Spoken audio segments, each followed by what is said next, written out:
Okay, so let's start the first Orbit Forum webinar. Thank you everybody joining this. My name is Timo Mustonen, founder of Sustainable Space Economy. But now, panelists, please tell about yourself briefly. Yeah, thank you, Timo. Hello, everyone. I'm Mamata Maheshwarappa. I'm the Payload Systems Lead within Office of the Chief Engineer at the UK Space Agency. In this role, I provide technical leadership on various programs and projects by offering technical oversight, assurance, including acting as a technical lead on space-based solar power initiatives from the UK Space Agency.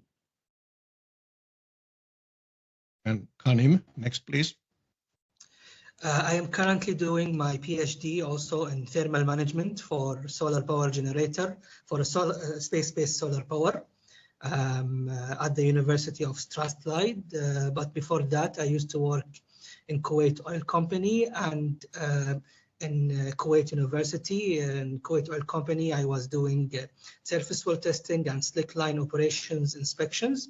In Kuwait University, I was leading the coordination for small satellite projects. I'm also involved in international organizations regarding expanding humanity to outer space, like Space Renaissance Initiative. Thank you, and Pekka next.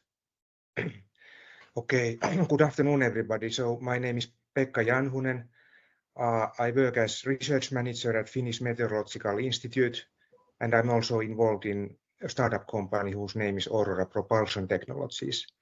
My background is, my very original background is theoretical physics, but then my main career I did in space physics, and I'm the inventor of the electric sail and plasma brake propellantless propulsion methods. So today's topic is solar power satellites. This is a fairly old idea. The main attraction of the idea is that it promises 24/7 sustainable base power to the Earth ground-based grid. And this used to be kind of a science fiction idea because launching of such large masses to orbit used to be a showstopper. But now that we have Starship emerging, it might change it. So that kind of gives us some kind of motivation to reconsider this idea, to revisit the idea. And then to have an actual impact on climate change, the scale of any new global power system should be large. And let us kind of keep this in mind so that in this discussion we consider this idea from the very large scale point of view and especially emphasizing the space sustainability point of view.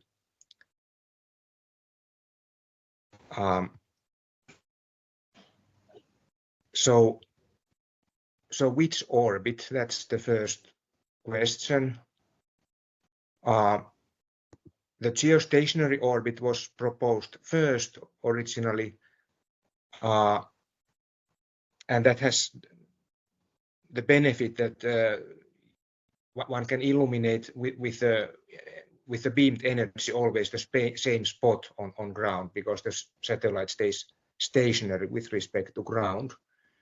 However, there is the issue that any produced orbital debris in geostationary orbit is very long-lived. I don't know exactly how long-lived, but it could be thousands or even millions of years, if I have understood correctly. Then there is the low Earth orbit. The low Earth orbit, if it's sufficiently low, it doesn't have the debris issue because the debris is much less is much more short-lived. However, the low Earth orbit is in shadow during the night, so it wouldn't be truly 24/7 power. And then some people have also speculated about using the moon surface in this context, so to beam power from the moon to Earth. But there is the obvious problem that the moon is in the sky only part-time, so again it wouldn't be 24/7 power. And then there is the question of the power transfer method, so either microwave or laser. So microwave was the original proposal. Microwave has the property that it sort of requires gigawatt scale due to the beam spreading. So whether or not this is a drawback, it depends on the point of view. So if we are aiming for very large scale energy production by this method, then this gigawatt scale is not an issue at all, because that's exactly what we want. But it does mean that it's not straightforward to do small scale demonstration plants with the microwave transmission method. And then there is the laser option, but laser has the obvious drawback that it doesn't pass through clouds, and that would again mean that the power that we produce is not truly 24/7. So let's consider a little bit more about the geostationary orbit, the feasibility of that orbit regarding the debris. So what are the risk scenarios that we have here? The first one is that what if two large solar power satellites collide in geostationary orbit? So of course that's something that shouldn't happen, but what if it happens anyway? So this is a question that we have to kind of consider. And then meteoroid impacts, they generate debris from the satellites. How much? It depends a lot what kind of material and what kind of structure the satellites have. So for example, if you have a thin membrane, if most of the satellite is a thin membrane, then when an impactor comes, it just punches a hole in the impactor without producing much of secondary debris. So the secondary debris is always that's the concern what we have here. And then if the worst happens, so if we pollute geostationary orbit with long-lived debris, is there anything we can do about the situation, even in principle? So possibly yes. So there has been at least one idea, Dr. Claude Phipps' idea already some time ago, of using pulsed lasers for cleaning up orbits, to produce a little bit propulsion to those small debris objects. And then the third bullet point what I have is that from this very long-term sustainability point of view, and when considering very large, massive satellites, I think this so-called graveyard orbit is not really a long-term solution. So instead of that, one should somehow circulate the satellite, perhaps, or perhaps after end of life, perhaps get rid of them by lifting them to the escape orbit away from the Earth completely. Okay, thank you for your attention. I stop sharing now. Okay, so Mamatha, please make your comments based on the discussion which Pekka started. Yeah, thank you, Timo. Majority of the things that were said there align with what our thinking is in the UK as well. So, for example, definitely climate change is one of the concerns, and we are looking at how to have other renewable forms of energy, because even if we were to achieve carbon neutrality, even by the end of the century, we need almost 90% of the energy to come from renewables or nuclear sources. And regarding the orbit, yes, for the reasons mentioned, the geostationary orbit is probably better in terms of providing 24/7, 365 days coverage compared to other orbits that are considered, and therefore geo is a favorable option. And also there was discussion about microwave and laser. We are also looking at microwave because of the safety concerns and the distance that if we were to consider laser, things becomes challenging because of the distance. We're talking from geosynchronous orbits and such, and the safety measures and so on. So the idea is to consider microwave, but even with microwave, there are concerns of spectrum allocation and also the effect it has on flora and fauna, and we need to consider those aspects as well. And the last one was around the debris. So again, we are also considering several options. One is these massive structures will be very modular. So if even if part of the satellite starts to not function or have some issues either by hit by a debris or let's say some single event effect or something, you could replace just that part and keep it going. The other option is to recycle and reuse for other missions, or bring it back to Earth's orbits, lower Earth orbit, or even into the atmosphere to burn it up. And also, as mentioned, we could use graveyard orbit or other orbits away from graveyard so that they're not within the Earth's orbits. So majority of them align with our thinking too. So I'd like to hand it back to you. Okay, so Kanim, please. Yeah, sure. So I definitely agree with Pekka and Mamatha, but I will add also to Pekka's comments in the beginning of his presentation regarding reconsidering space-based solar power due to the low cost. And this is indeed true, low cost of launching. And this is a main motivator. But also I would like to add that the reference model that was historically being studied in the 60s and 70s is compared to what we have now. We have different concepts, and we should not underestimate the new innovation and technologies that we have right now. Mamatha also pointed out about the modularity, and this means we can create an extremely large scale structure in space by having very small similar subsystems attached to each other. This modular concept means we will reduce the cost of the entire structure. Unlike, for example, the MAX, the James Webb Space Telescope, which is a big structure, but it's not modular. It's a single huge structure. So this modularity is an innovation, and it will reduce the entire cost of the system. Also, we should not underestimate that the reference concept in the 60s and 70s did not consider the high solar cell efficiency that we have right now. Only a few weeks ago, we witnessed in the ISS by IROSA, they installed 34% solar cells efficiency. And this is a great thing. In the last 10 years, the state of the art was 29–30%. Before that, during the time of the reference model, we have around 10–12% only. So those are just examples of the innovations and the advancement in technology.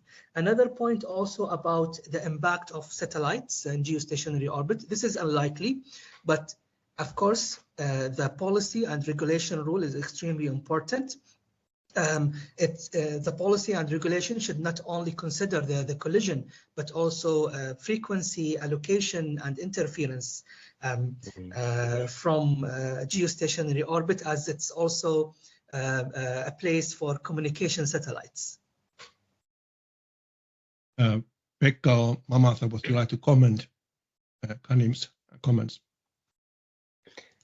Yes, I mean, yeah, thank you for your comments, and I also agree with what both of you said. So let's discuss a little. I mean, I would like to discuss a little bit more about this debris thing, debris environment. So first of all, as far as I understand, the debris, the physics of the debris is a little bit different in geostationary orbit than it is in low Earth orbit. So in geostationary orbit, the lifetime of the particles can be very long.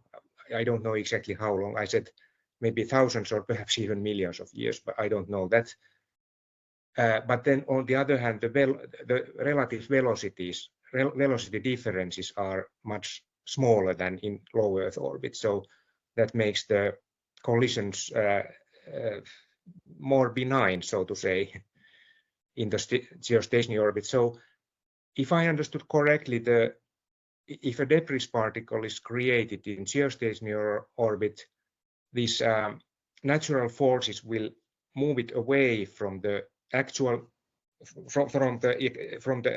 geostationary orbit. It will the inclination will start to oscillate a little bit, and then the velocity differences relative to the original satellite will be of the order of 400 meters per second. This I calculated myself, so please correct me if I'm wrong regarding that. So 400 meters per second collisions we could expect from the secondary debris when they hit again this large satellite after some time.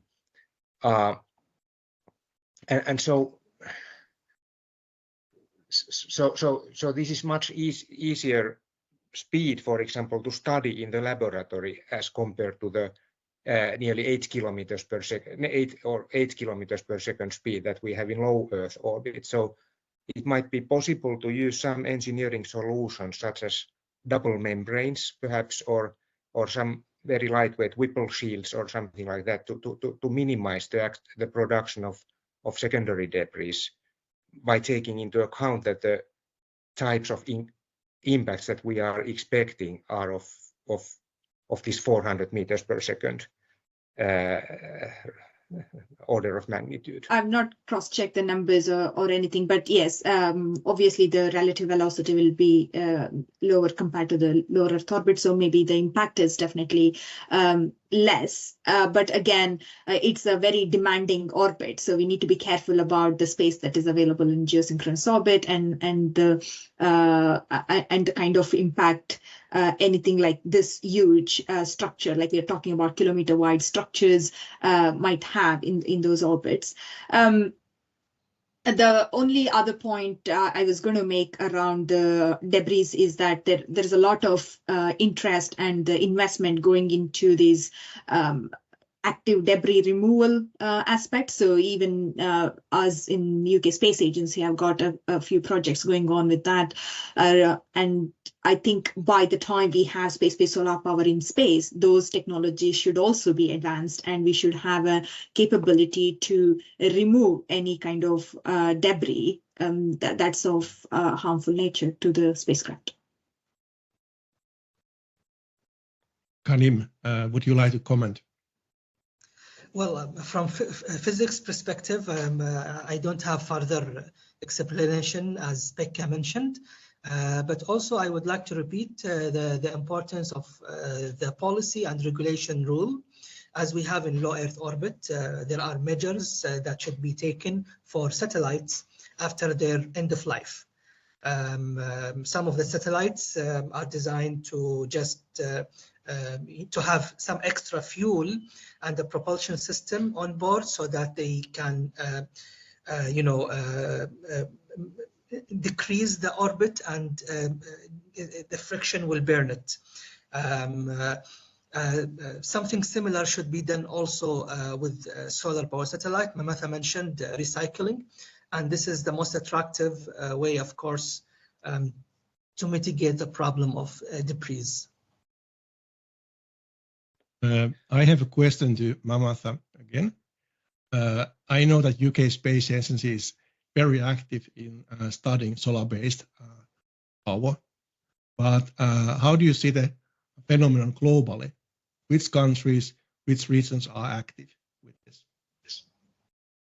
There are quite a few countries that are active on space-based solar power. So if I were to start with the West, US is looking at it mostly on the military side and less on the civil applications. There is JPL and Caltech doing the early stage demonstrations as well. And we in the UK have this concept called Cassiopeia, and we are looking into the feasibility of that design and also investing in different other technologies as well, like wireless power transmissions and increasing the efficiency of that, and high concentration photovoltaic cells, and understanding the system on the ground and how we connect that to the grid, and also the space mission architectural feasibility study. There is a similar program in Europe from European Space Agency called Solaris.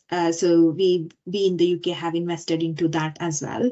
And in China, they have got programs that they're running, and they're also having some in-orbit demonstrations already. And Japan finally have got a huge interest, and they have been working on this for a very long time now.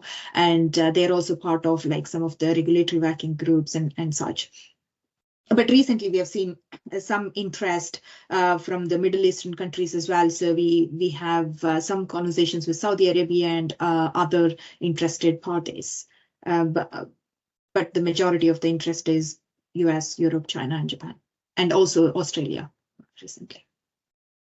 Kanim, do you have further information to share? I absolutely agree with what Mamatha said. That's what we have right now. So yeah, I can't add anything else. Okay, so based on what I hear, there are activities around the world, but what are the biggest challenges? Why this is not happening tomorrow or next week, or why there's not that much collaboration? So what are the biggest challenges with solar-based energy? Who wants to start? Pekka, I guess.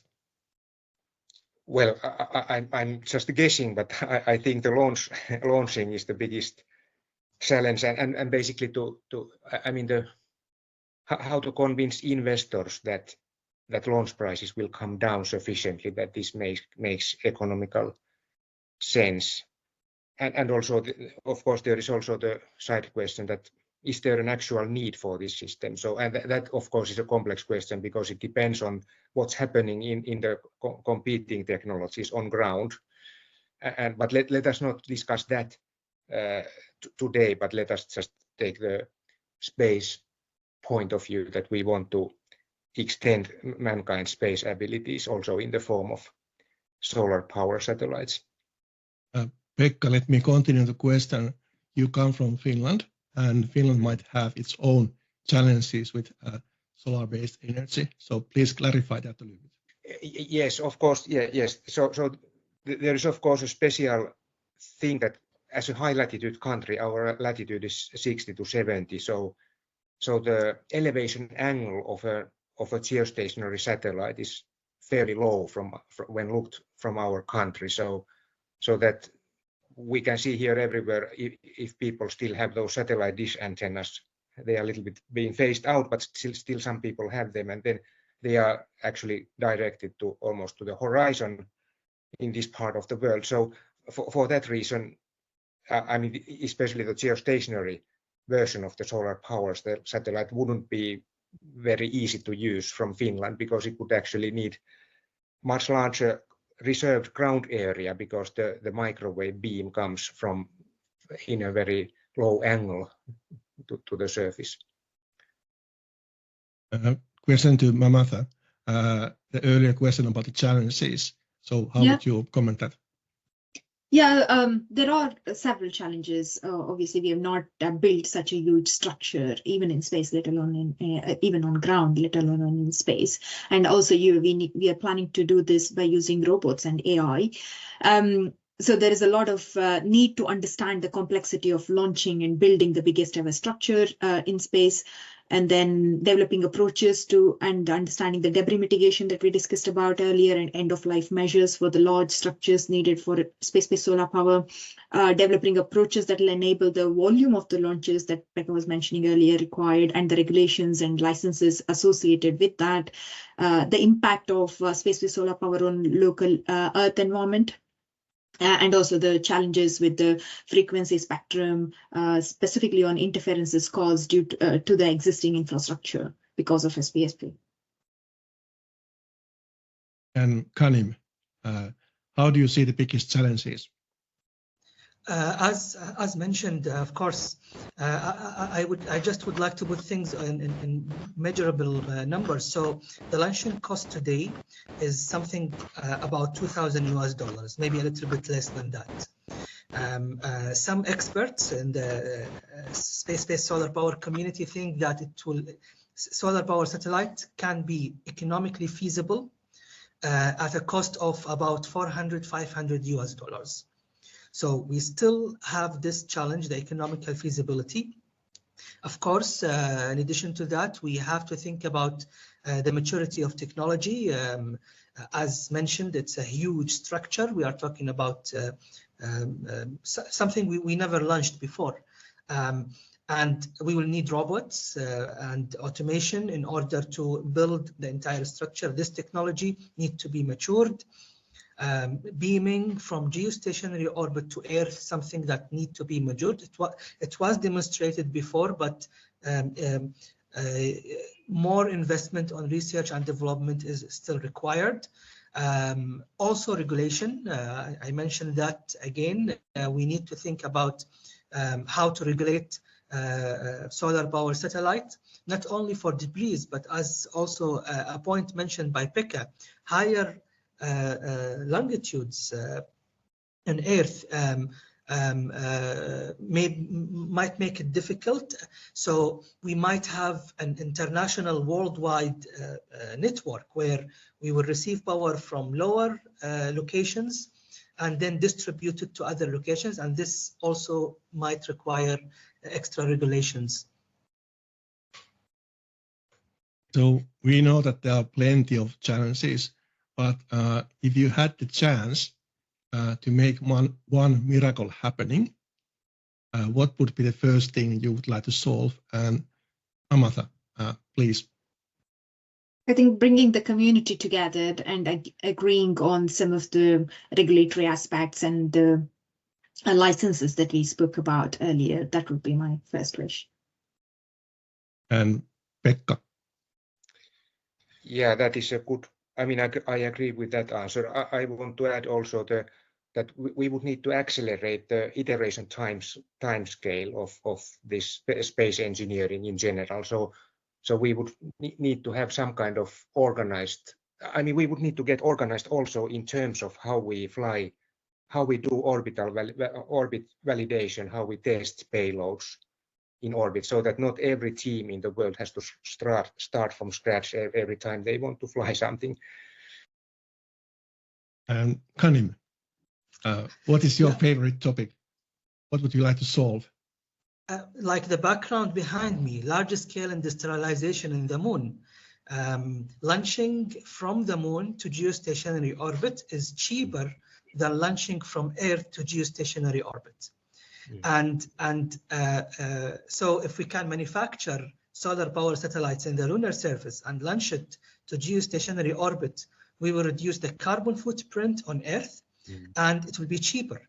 So that's the greatest dream I would like to see in my lifetime. Pekka, you started the discussion. Would you like to summarize a little bit before we jump to the questions and answers part? I think that the audience is eagerly waiting to ask the questions from all the experts. Okay, so before summarizing, I just want to say to Kanim that thank you for this comment. I also like this idea very much of using the lunar materials in this context. And yes, then about the summary. Yes, I mean at least there seems to be some kind of convergence, at least something. So geostationary orbit seems to be the favorite solution, and microwave seems to be the favorite solution. And there is awareness of these all these problems, and nothing has been seriously overlooked in my view.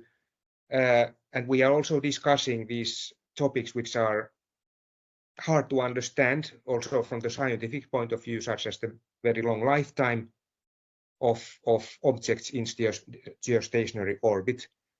But we should not take this in the negative sense. So we should not, I mean, by speaking about all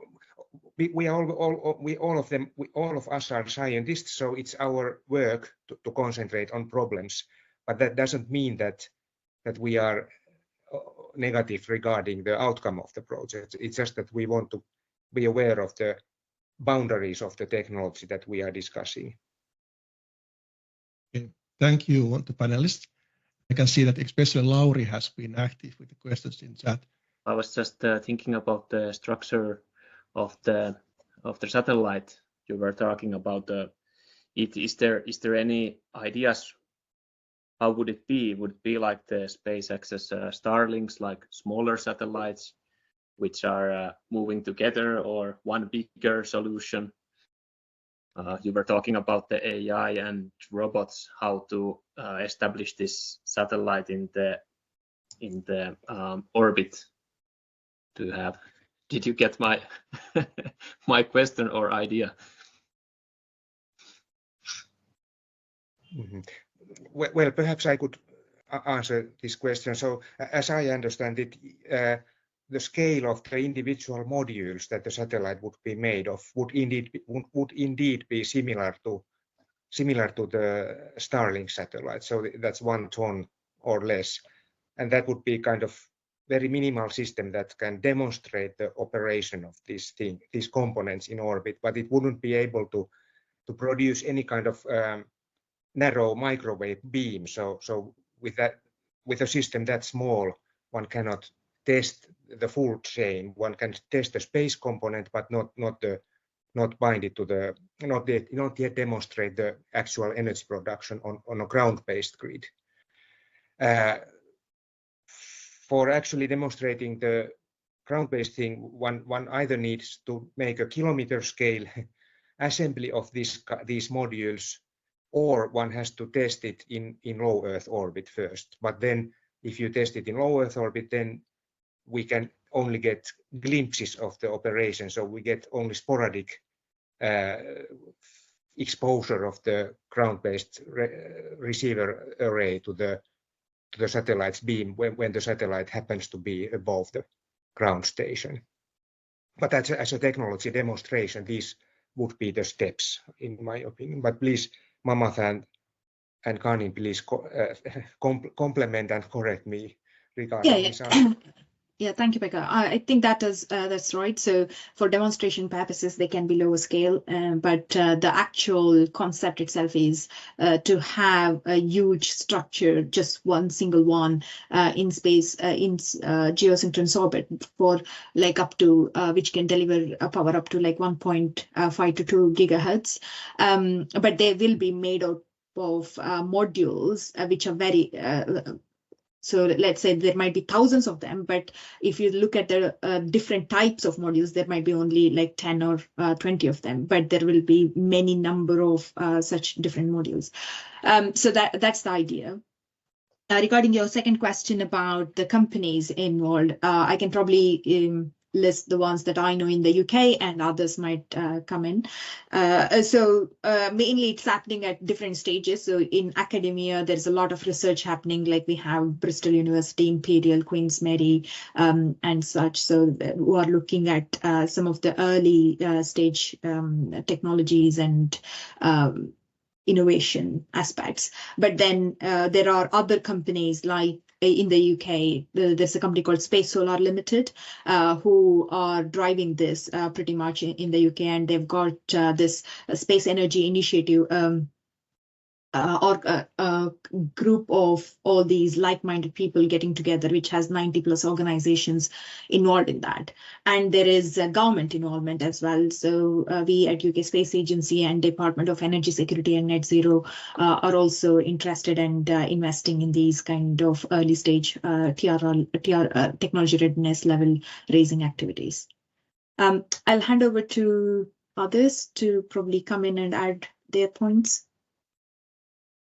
Yeah, maybe I can add something. So all the proposed concepts are actually large structures and located in geostationary orbit.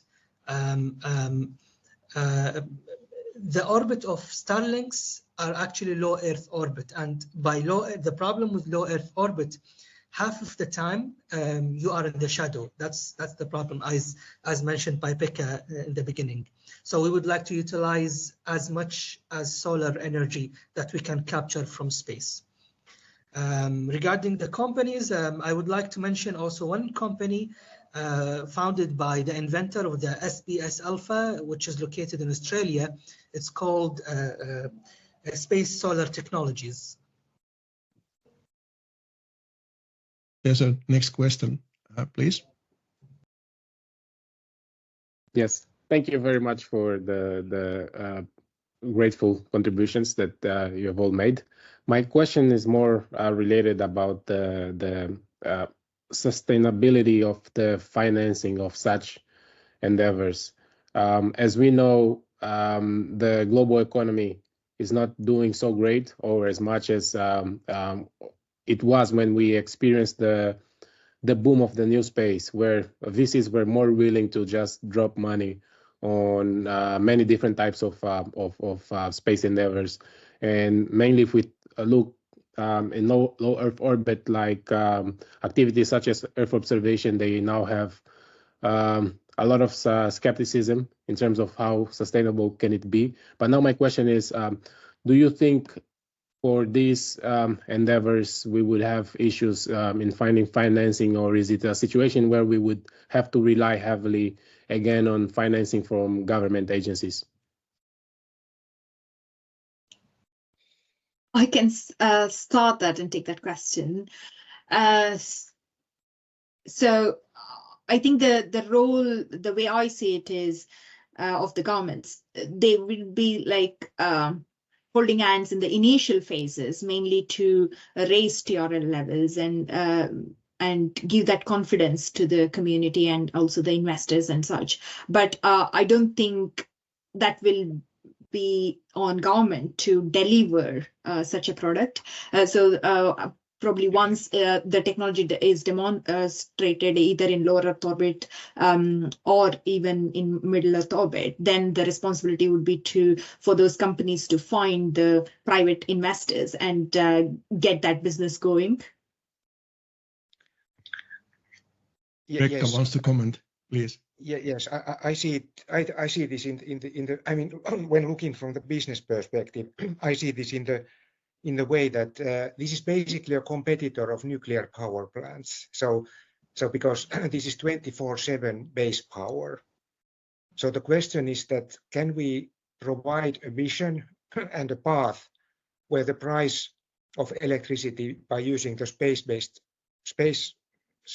method is less than the nuclear power plant electricity cost? And I tried to make some back of the envelope, well, very simple cost estimation. I came up with a number 3 to 4 euro cents per kilowatt hour might be feasible to reach by this space-based method. So I was actually surprised that the figure came out so low.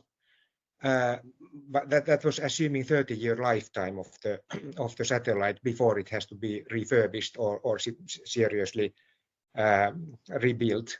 Of course, if the lifetime is longer, then the economic case is even better. So, this of course, in any energy investment, the long payback time is always an issue, but the same issue is also for the nuclear plant industry.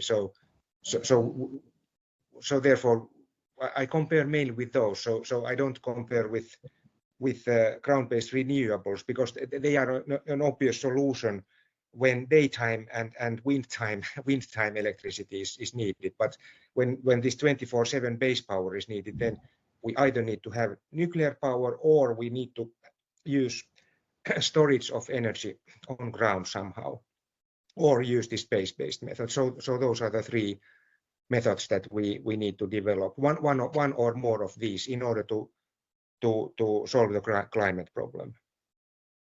Kanim, would you like to comment?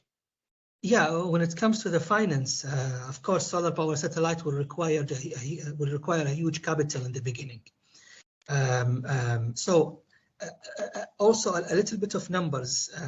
Solar power satellites end-to-end efficiency is about 21-22%, and this is a little bit higher than terrestrial photovoltaics plant. We hardly see 20% solar power plant photovoltaics here on Earth.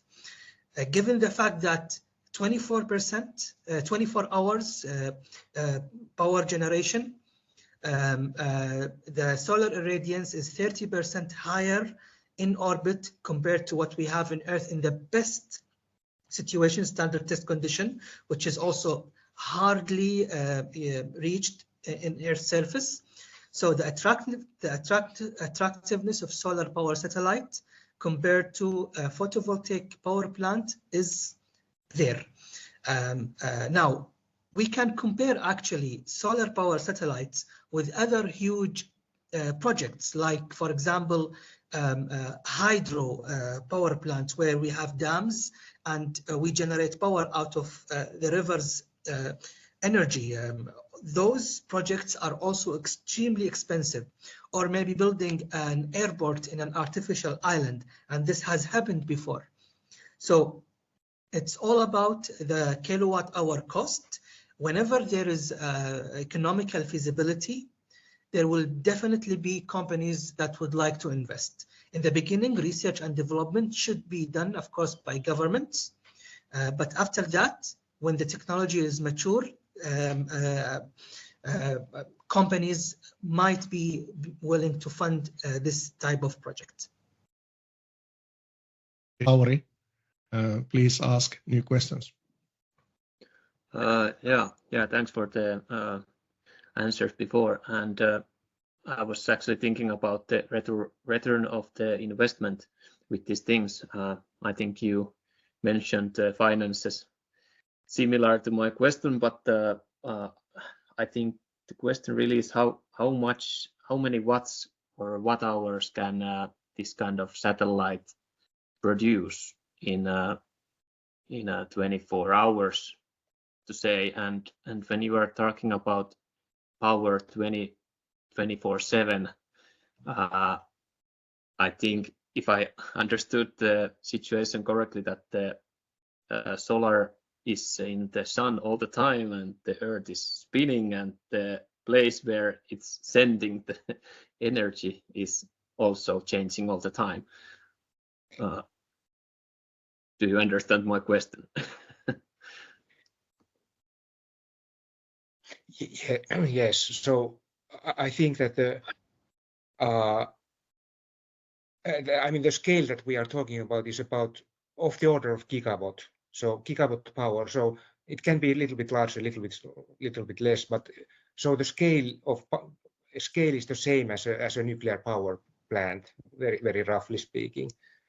And I have understood that the power doesn't fluctuate that much. I think it fluctuates a little bit. I mean, it depends how the satellite is made. It might fluctuate a little bit, but not so much that it would be any kind of issue. And then I guess every now and then, maybe twice a year or a few times per year, it might go into eclipse. And this, but please, the other ones might know more about that eclipsing thing. So how continuous and how much fluctuation would you see in the power level of a geostationary solar power satellite? Yeah, so that's right. Most concepts are designing for 2 gigawatt scale, and in geostationary orbit, we have actually 2 eclipses during the year. Each one is 45 minutes. So in order to solve this problem, we have to have solar power plants, batteries saving on Earth. So during those 45 minutes, we will substitute the energy demand by having the batteries. Extra cost, but this will assure baseload power. Yeah, but I agree with all of those points. Just a small point to add is we are not relying only on SPSP. This is one of the renewable methods to provide you baseload energy.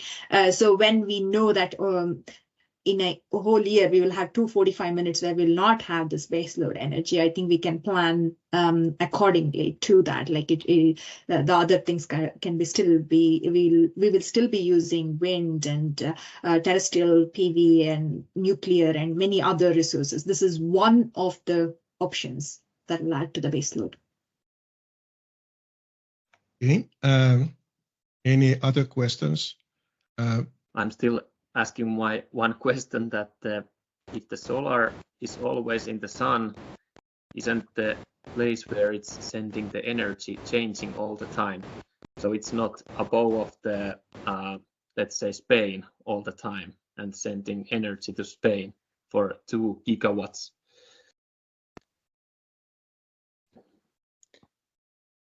No. I mean, I'm not sure how you're imagining it to be, but normally the way we are considering is you could steer this beam and then you could have rectangles in pretty much anywhere. I mean, within that 1/3 of the globe that you get the coverage for, but the angle might be different. But it is not like it will only be pointing in one direction. Okay. Yeah, but still, I guess you cannot send the energy to place where it's night. Yeah. Well, of Yeah, course from- you can. I mean, From you can. geostationary orbit, yes. Sorry, Pekka. Yes, sorry. Yeah. Yeah, Isn't that so behind this is very yeah. yes. Go on. Yeah. Yeah, this is very similar to the telecommunication satellites, which are already in geostationary orbit. So if you have a satellite dish antenna, it is fixed direction, you point it to the same satellite, and then you receive the power there. So that's one way to make this happen. So put it in geostationary orbit, and then it actually stays over Spain if it's put over Spain, and then it beams power continuously always to the one and the same receiver station in Spain. But there is also the option of changing the beaming. So there is kind of both aspects of the thing. So there is this constancy if you want that, but there is also flexibility if we prefer to have that. Okay, now I understood. Thanks. Just to summarize the last 60 minutes, this was the first Orbit Forum. We wanted to bring new type of concept to the market, bring interesting topics to be discussed. I want to thank panelists. I want to thank the audience. And thanks for your very valuable time.